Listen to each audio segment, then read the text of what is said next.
और मुनिसन विदा मागी त्रिपुरारी। शिव और सती आश्रम छोड़कर जा रहे थे। महादेव जी ध्यानस्थ थे और सामने राम जी और लक्ष्मण जी को देखा, जय जयकार करने लगे। सती के मन में संशय हुआ, जय जयकार। और शिव समझ गए कि आपके मन में कुछ संशय है, यही राम है। लेकिन सती ने कहा, नहीं नहीं, आप जरा परीक्षा करिए, विवेक रखिए। सती गई, सीता का रूप लिया और राम और सती का सुंदर संवाद हुआ और सती संशय मिटाकर आई। महादेव ने पूछा, क्या हुआ? कछु ने परीक्षा लेने की गुस्साई। सत्य का दर्शन करके आई और शिव जी के सामने झूठ व्यवहार किया। शिव जी को ठीक नहीं लगा, मन ही मन सत्य का त्याग कर दिया और देवताओं ने जय जयकार किया। भक्ति करे पाताल में प्रकट भैया आकाश, लगे कहन, जय जयकार किया। सती कहने लगी कि महादेव जय जयकार क्यों कर रहे हैं? महादेव ने कहा, हम कैलाश पहुंचकर सभी बात करेंगे, चलो घर चले जाएंगे। शिव और सती घर पहुंचे, कैलाश पहुंचे। सती प्रश्नों कर इससे पहले बाबा ध्यानस्थ हो गए। 87,000 साल बीत गए, बहुत समय बीत गया। क्षमा मांगी, महादेव ने नेत्र खोले और शिव जी ने कथा का प्रारंभ किया। शिव जी सती को कथा सुना और इसी समय में प्रजेश नगर में यज्ञ का आयोजन हुआ शिव जी का अनादर करने के लिए, क्योंकि सती दक्ष और शिव के बीच थोड़ा सा एक नासमझी थी। ये भी बहुत बड़ी कथा में से कथा, बहुत बड़ी कथा रहती है। शिव जी को निमंत्रण नहीं था और सभी देवता जाने लगे। सती ने पूछा, महादेव ने पूरी बात समझाई, लेकिन सती ने नहीं मानी। तो अभी सती प्रजेश नगर में गई, नगरवासियों ने अनादर किया, मेहमानों ने सब ने अनादर किया, टीका करने लगे, निंदा करने लगे। सती का पैर भारी हुआ, लेकिन मेहमानों के बीच में बैठी हुई मां वीरणी ने देख लिया। वीरणी खड़ी हुई और बेटी के सामने आकर बेटी को एक बीजा गले लगाड़े मिला और माए कहू कि बेटा सती, तारा पिताए तने निमंत्रण नहीं आप्યું।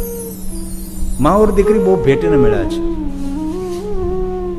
और एक बात तो जरूर कह, दुनिया का सभी का प्रेम अस्त हो सकता है, लेकिन माँ का प्रेम कभी अस्त नहीं होता। ये माँ, ये सब कुछ गा सकते, बोल सकते, लेकिन मुझे शिव पार्वती का विवाह कराना है आज। बहुत कुछ कह सकते हैं, माँ के बारे में तो जितना बोले इतना कम रहता है, लेकिन इतनी जरूर मैं युवान भाइयों बहनों को कहना चाहता हूँ, कभी मेरे महादेव की सेवा आपसे न हो सके तो कोई बात नहीं, महादेव कभी शिकायत नहीं करेंगे, लेकिन शिकायत तब महादेव करेंगे आप जब अपनी माँ की सेवा नहीं करेंगे। हमारे लिए सब कुछ हमारी माँ, हमारी दुनिया है वो। एक बात कहूं, आपके घर में जीवित आपकी माँ है ना, तो आपसे बड़ा भाग्यवान कोई दुनिया में नहीं है। जीवित माँ आपके घर में है, इससे बड़ा भाग्य क्या हो सकता है? कितनी ऊंचाई पर पहुंच गई आपको तू कोई नहीं कह सकता है, लेकिन माँ के पास जाते हैं तो माँ तू कहकर बुलाती, तो इतना मीठा लगता है ना।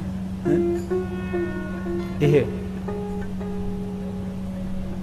और माँ ने कहा, जा बेटा यज्ञ का दर्शन करके वापस आओ। यज्ञ दर्शन करने के लिए गई, शिव जी का कहीं स्थान नहीं, और पिता दक्ष ने पुत्र का अनादर किया।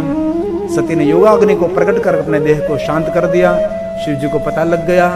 शिव जी ने जटा में से वीरभद्र को प्रकट किया, वीरभद्र को आज्ञा की, दक्ष को दंड दीजिए।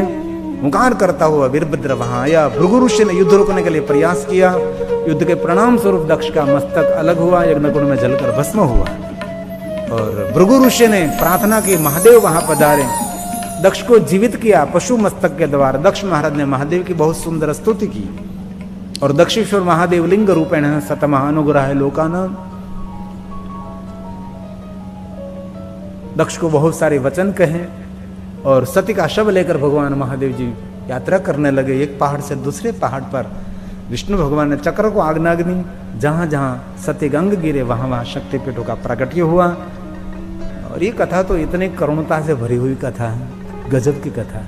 अभी मैंने तामिली ग्रंथ में थोड़ा सा पढ़ा था, इसमें कहा जब शिव जी सती को इतना प्यार प्रेम कर रहे थे, ऐसा प्रेमी दुनिया में कोई नहीं मिलेगा। सती का शव लेकर बाबा घूम रहे थे, कभी कंधे पर, कभी बैठते थे तो गोद में रखते थे, और सती का शव लेकर निरंतर घूमते फिरते रहे।